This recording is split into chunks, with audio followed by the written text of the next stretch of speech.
Bonjour. Le 8 avril 2025, lors d'une séance de questions au gouvernement, le député apparenté LFI Aymeric Caron a dénoncé ce qu'il a qualifié de, je cite, complicité, fin de la citation, de certains de ses collègues qu'il accuse de soutenir le Premier ministre israélien. Il a déclaré, je cite, pour vous, ce sont des à peu près, mais pour nous, ce sont nos enfants. Et comme nos enfants, ils ont un nom, un visage, une vie à vivre, a-t-il déclaré avec insistance, puis il a brandi l'affiche de l'une de ses enfants avant d'être rejoint par la quasi-totalité des députés de la France insoumise qui, dans une scène soigneusement orchestrée, ont brandi des photos d'enfants palestiniens tués.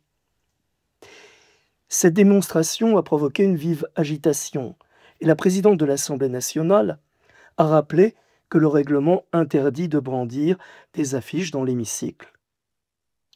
Or moi je prétends que si l'émotion suscitée par la mort tragique de ces enfants est pleinement compréhensible, et si l'on ne peut que déplorer ces pertes humaines, la perte d'enfants palestiniens, tout en espérant un cessez-le-feu rapide, il est quand même légitime de s'interroger sur le choix de la France insoumise de concentrer son attention sur ce seul et unique conflit. Cette posture militante semble négliger, par exemple, le fait que des enfants israéliens ont également été victimes de violences, de meurtres, comme les membres de la famille Bibas, qui ont été assassinés par le Hamas après avoir été pris en otage par cette organisation terroriste. Or, la douleur ne connaît pas de frontières, évidemment. Et tous les enfants, quelle que soit leur origine ou les circonstances du conflit, d'un conflit où qu'il soit, méritent d'être pleurés avec la même intensité. Mais voilà, depuis leur arrivée à l'Assemblée nationale, les députés de la France insoumise se distinguent par des actions, des prises de position transgressives.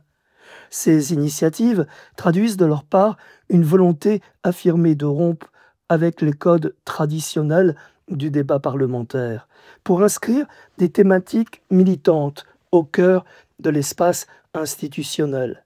Elles sont conçues pour capter l'attention médiatique et par ricochet mobiliser un électorat sensible à ces causes, notamment l'électorat des Français de confession musulmane. Dans ce cadre, le Parlement n'est plus seulement un lieu de débat législatif, il devient une scène symbolique où se joue une bataille pour la visibilité des causes marginalisées ou prétendument marginalisées.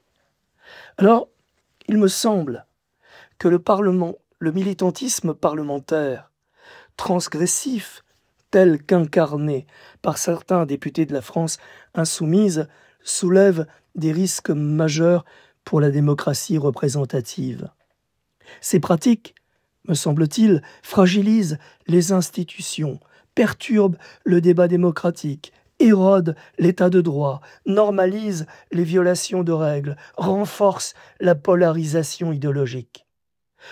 Enfin, en privilégiant des actions spectaculaires pour capter l'attention médiatique et militante, ce militantisme risque d'affaiblir la légitimité du Parlement, tout en réduisant la qualité du dialogue démocratique. Il me semble qu'il est urgent, à ce niveau-là, d'engager une réflexion sur les limites acceptables de ce militantisme, pour préserver un équilibre qui est important en démocratie et qui se nomme l'équilibre institutionnel.